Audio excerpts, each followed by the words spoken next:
இன்றைய நிலை என்ன?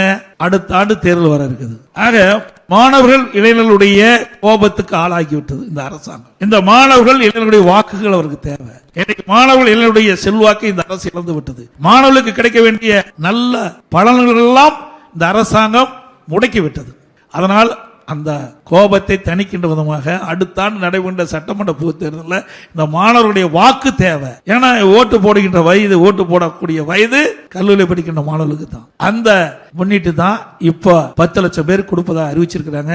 சரி, அதை கொடுப்பது வரவேற்கத்தக்கதான். ஆனா எப்ப கொடுத்திருக்கணும்? இந்த கல்லூரி திறப்பதற்கு முன்பு கொடுத்திருந்தாலோ, இந்த கல்லூரி திறக்கின்ற பொழுது இந்த அறிவிப்பை கொடுத்திருந்தாலோ, இந்த மாணவ செல்வங்கள் கடனுடன் வாங்கி இந்த ஏழை குடும்பத்தில் பிறந்த மாணவர்கள், நடுத்தர குடும்பத்தில் பிறந்த மாணவர்கள் எல்லாம் இந்த மடிக்கணி தவிர்த்திருக்கலாம். ஆனா இன்றைய நிலை என்ன? இடையில ஒரு 5 மாதம் கழிச்சு கல்லூரி திறந்து படித்துக் கொண்டிருக்கின்ற இந்த காலகட்டத்தில் ஒரு 5 மாதம் கழித்து இந்த மடிக்கணி கொண்டிருக்கிற திட்டத்தை கொடுக்கணும்னு அறிவிச்சிருக்காங்க.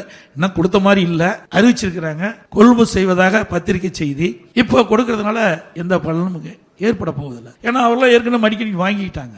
ஏன்னா கல்வி தொடர வேண்டும் அல்லவா? அது இறுதி ஆண்டு படிக்கின்ற மாணவர்கள் 2 மாதத்துல அந்த கல்வி முடிச்சு அதில் வெளியில டிகிரி வாங்கிட்டு வெளியில போகணும். பட்டப்படி படிக்கக்கூடிய 3ஆம் ஆண்டு மாணவர்கள் அந்த படிப்பை முடித்து வெளியிலே செல்லக்கூடிய சூழ்நிலை. இப்படி இந்த அரசாங்கம் திட்டமிடாமல் இந்த செயல்பாடினால் மாணவர்களுக்கும் பலன் இல்லை. ஒவ்வொரு திட்டமும் ஒரு அரசாங்கத்தை செலவழித்து தான் திட்டத்தை நிறைவேற்றாங்க. அப்படி அந்த திட்டத்தை நிறைவேற்றுகின்ற பொழுது இந்த திட்டம் சரியான காலகட்டத்திலே, உரிய நேரத்திலே, நீங்களாம் குறிப்பிட்ட உரிய நேரத்தில் அது அந்த மாணவனுக்கு கிடைச்சா தான் அந்த மாணவனுக்கு பலன் கிடைக்கும், நன்மை கிடைக்கும். ஆனா இந்த ஆட்சியில் அப்படி கிடைக்கல.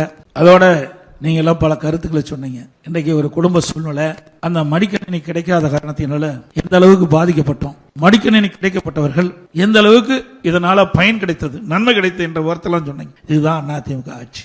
அதிமுக ஆட்சி என்பது மாணவர்கள், இளைஞர்கள், பெற்றோர்கள், நாட்டு மக்கள் என்ன எண்ணுகின்றார்களோ அந்த எண்ணத்தை நிறைவேற்றுகின்ற அரசாக பிரதிபலித்தது. ஆனால் 2021 ஆட்சி பிறகு பல முறை சட்டமன்றத்தில் எடுத்துக்கணும். இந்த மடிக்கணியுடைய நன்மைகள், பயன் இளைஞர்களுக்கு எப்படி கிடைக்கும் என்பதை எல்லாம் சொன்னோம். ஆனால் இந்த ஆட்சியாளர்கள் அதையெல்லாம் அலட்சியமாக எண்ணிவிட்டார்கள். இப்பொழுது கொடுப்பதாக அறிவிச்சிருக்கிறாங்க. 4 ஆண்டு காலம் நாங்கள் தொடர்ந்து சட்டமன்றத்தில் நானும் பிரதான எதிர்க்கட்சி என்ற முறையில் அதிமுக சட்டமன்ற அதனுடைய அரசுடைய கவனத்துக்கு கொண்டு வந்தோம், முதலமைச்சருடைய கவனத்துக்கு கொண்டு வந்தோம். அதோட அறிக்கையின் வாயிலாக வெளிப்படுத்தினோம், தொலைக்காட்சியின் வாயிலாக பேட்டி கொடுக்கின்ற பொழுது மாணவருடைய எதிர்காலம் சிறப்பாக இருக்க வேண்டும் என்ற அடிப்படையில் தான் இந்த திட்டத்தை கொண்டாந்தோம். எனவே இந்த அற்புதமான நிகழ்ச்சி, இந்த மடிக்கணியுடைய பயன் என்ன, இந்த மடிக்கணி கிடைக்காததுனால மாணவர்கள், இளைஞர்கள் எந்த அளவுக்கு பாதிக்கப்பட்டிருக்கிறார்கள் என்ற இந்த உரையாடல் எல்லாம் உங்களோடு கலந்து பேசி நானும் உங்களோட மூலமாக அந்த விஷயத்தை எல்லாம் தெரிந்து கொண்டோம்.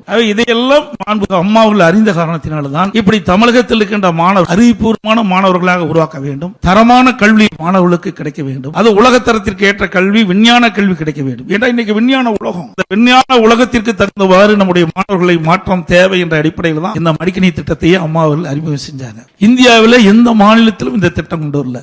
முதல் தமிழகத்தில் தான் நம்முடைய மாணவர்கள், இளைஞர்களுடைய நலன் கருதி, அவருடைய எதிர்கால நலன் கருதி மடிக்கணி திட்டத்தை கொண்டு வந்து வெற்றிகரமாக தமிழகத்திலே நடைமுறைப்படுத்தினாங்க.